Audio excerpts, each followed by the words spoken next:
How's it going, guys? Welcome back to Whiskey Bent Outdoors. My name is Nick. And I'm Joe, and we're going to tell you a little bit about where we've been for the past year or two.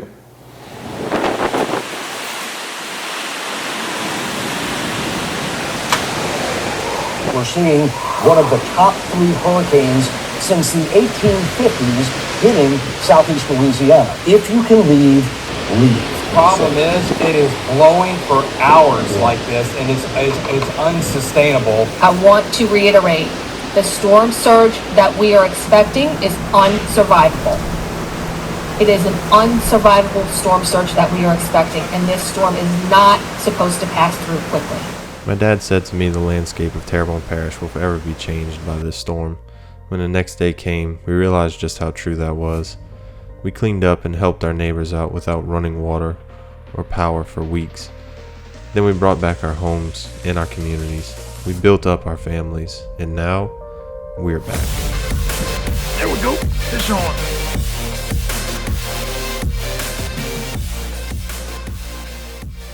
So as you can see, Hurricane Ida tore southeast Louisiana apart. Just in our little parish down at the bottom of Louisiana, we got hit really hard. Our houses were destroyed. We lived in campers in our driveways and backyards for at least a year. And it just wasn't helpful or conducive to us producing content, getting out and fishing a lot.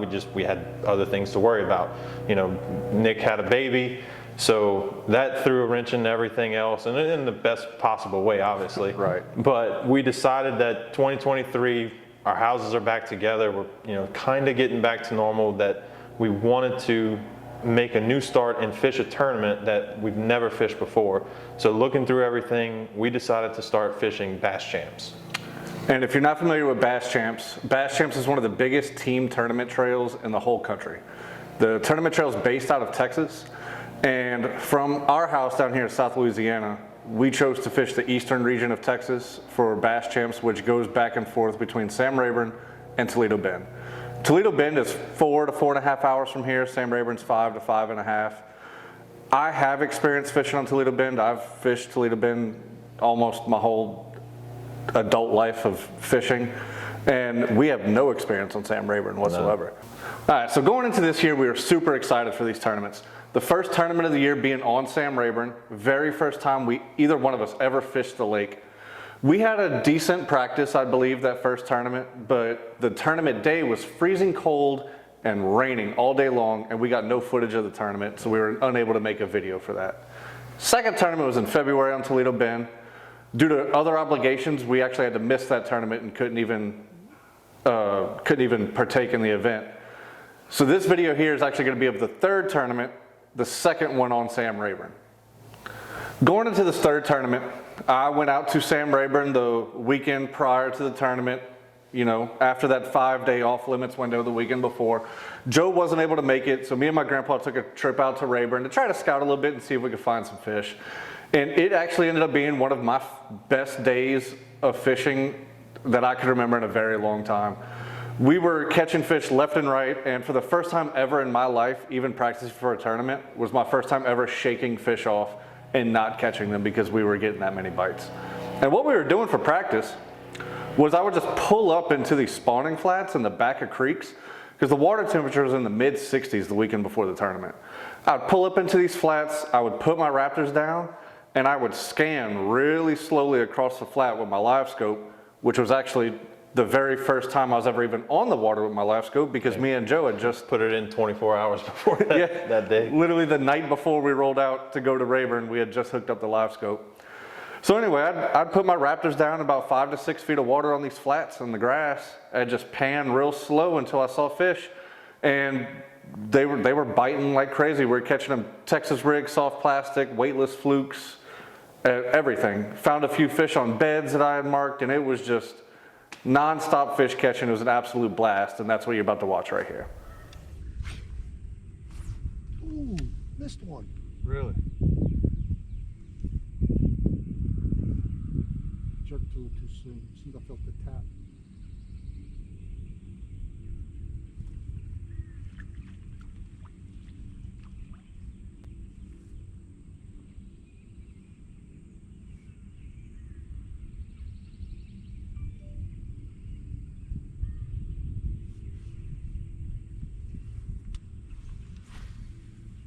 have been a perch. I don't know what it was, but it was certainly a tap in a pool.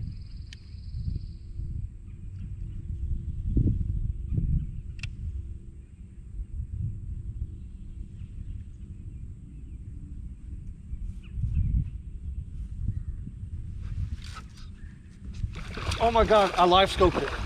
I live scoped it. Did you? That's a big fish, Nick. That's a big fish. Oh, you're a big fish. Oh, wait up. Whoa! Whoa! I watched it on live Holy scope. cow! On live scope, I watched it. God. Oh my God! Let's get pictures. That was huge. You got a scale in here? Yeah, I saw it swimming on the live scope and casted right to it. I watched it eat it.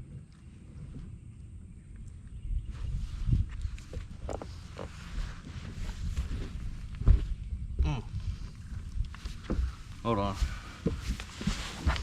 Hold on 1 second. I really want to see if I can catch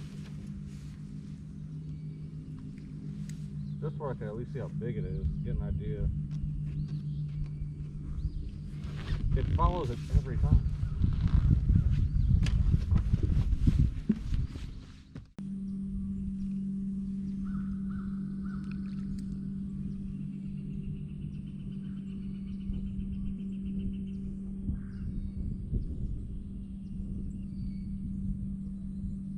That's it. That's my bait going down. Alright. See that thing getting closer to it? Yep. That's a fish. Come and check it out. That's how I caught the last one. Just jig. Don't move it, just jig.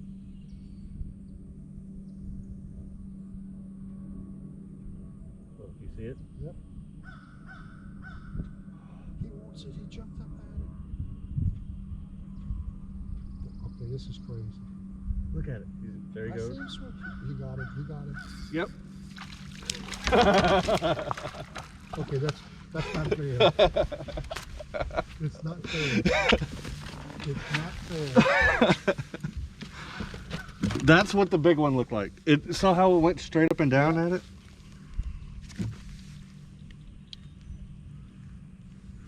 All right, let's go fish another cove. Let's not catch them all in here. You can come back and fish. How many you just shook off? 2? 2? Yeah, 2 in the last 5 minutes. You shook off. Should be very similar. Yeah, so there's other boats here, but I don't think they told me to see the bed. I tried getting a video of it, but it wouldn't come out. So it's a bed with a fish on it. So I'll mark it. All right, so as you see, they had a really good practice.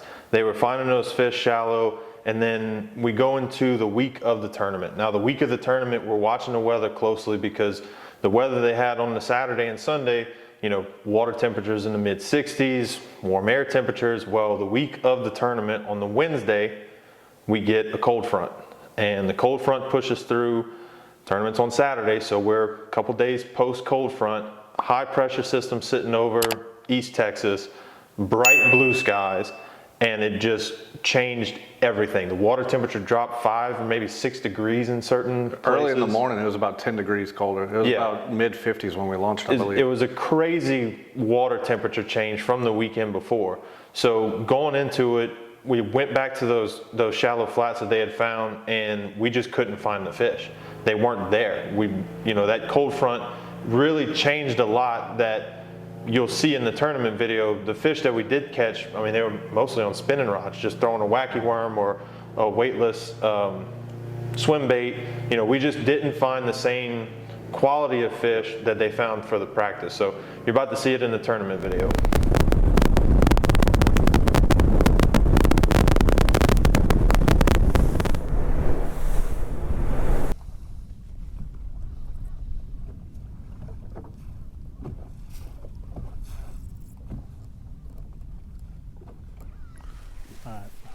I don't know what to do.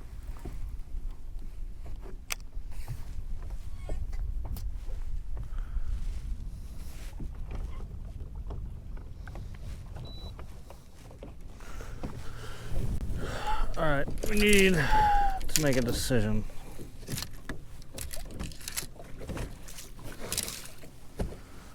we go try that little cove right there? Should we stay in this general area? Let's go in this little cove first.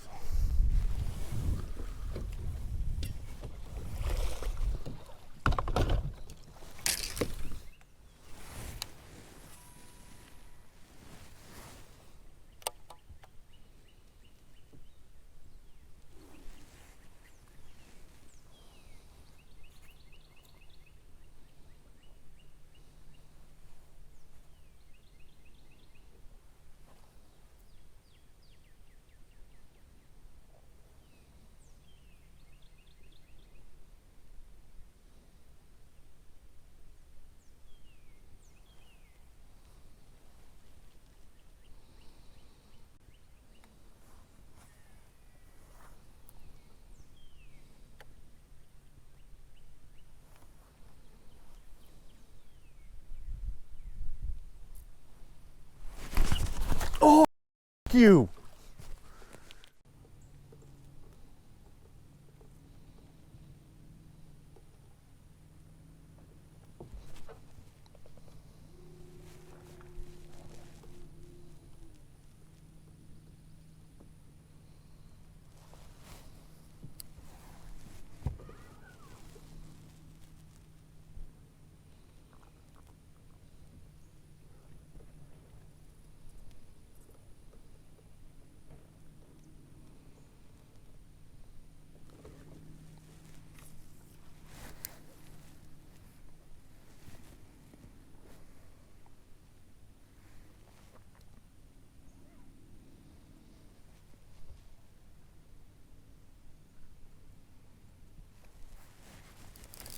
Net. It's not that big. It felt bigger at first when it bit. It slapped the out of it. All right. On the board.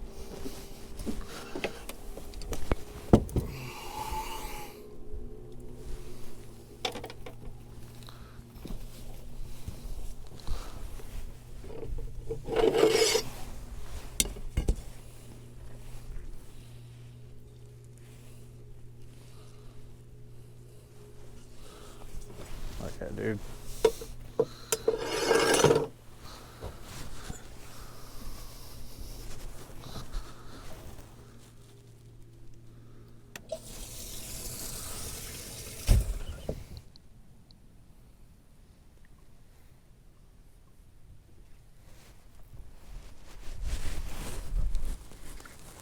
Oh.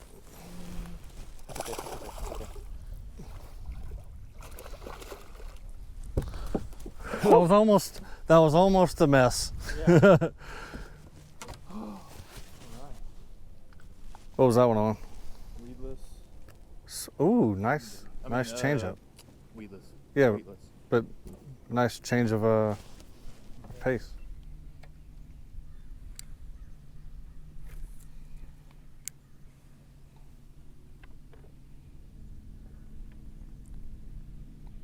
Nothing on live scope? Dude, I'm not seeing hardly anything.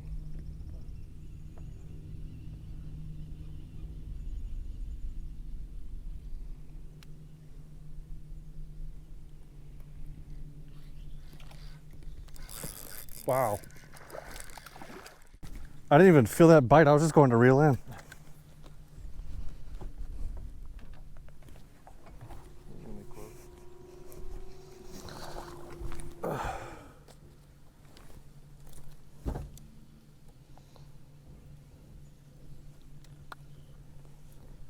I don't think he's gonna measure.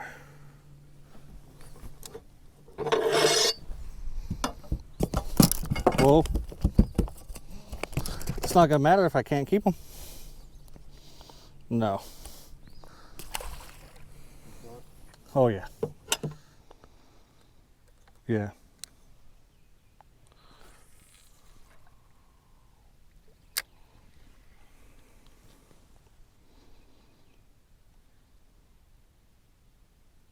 Oh, I just saw it. I saw the fish. I don't know what to beat that.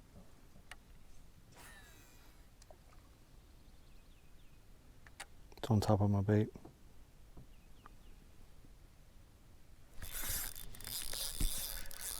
That's how you lap scope a fish?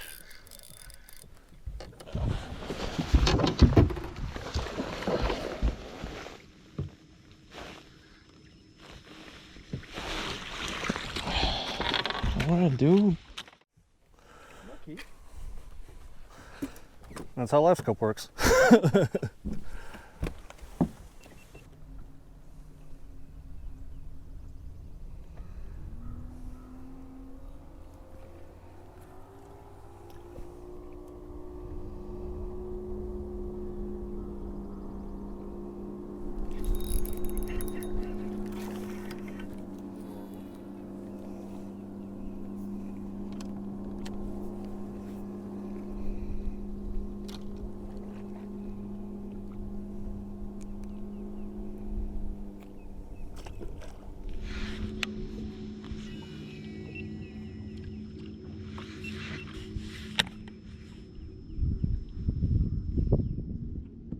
Is that what we've been looking at? There's no way. Because I didn't even see that one on the last scope. Oh. I just threw into the grass again.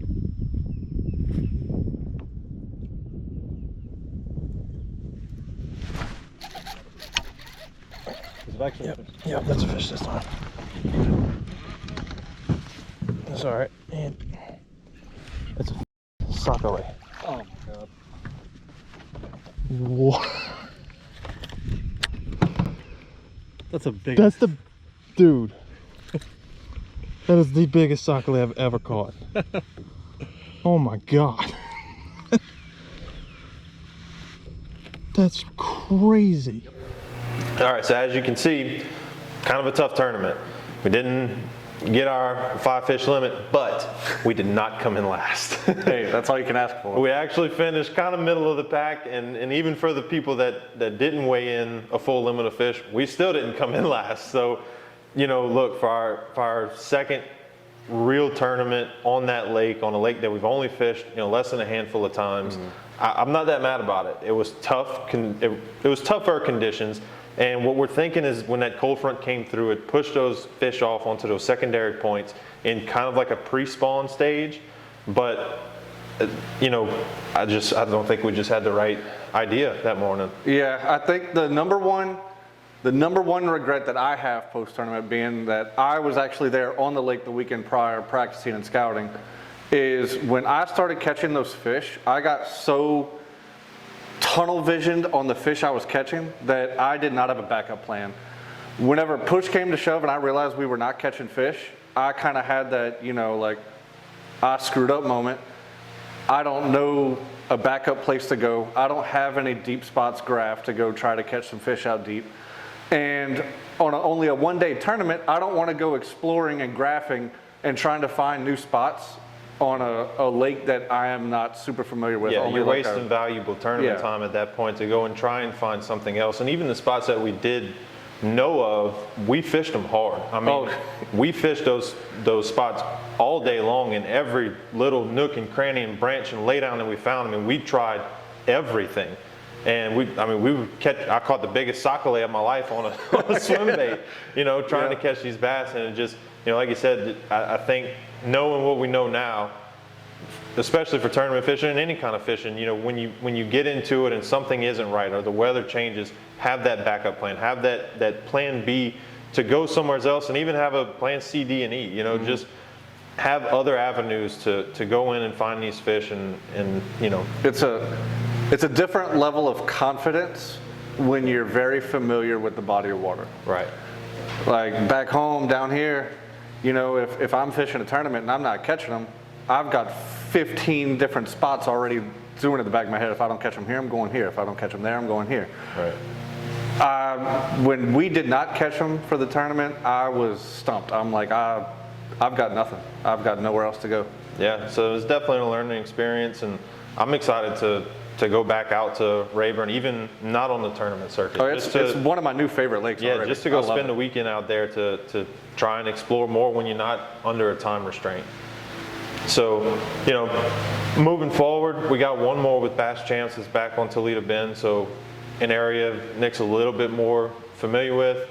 And At least on Toledo Bend, I got backup spots. yeah, there's more than one area that we can fish. So, but thank you guys so much for watching. Hope you like this video, and do all that YouTube stuff. Comment down below, like, subscribe, and all that stuff. But if you do like to bass fish and you're into the shallow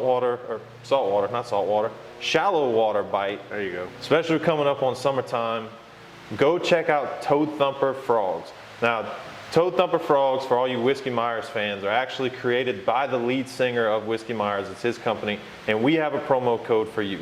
You use the promo code WhiskeyBent, and you get 10% off your order at toadthumper.com. Yep, y'all go check it out.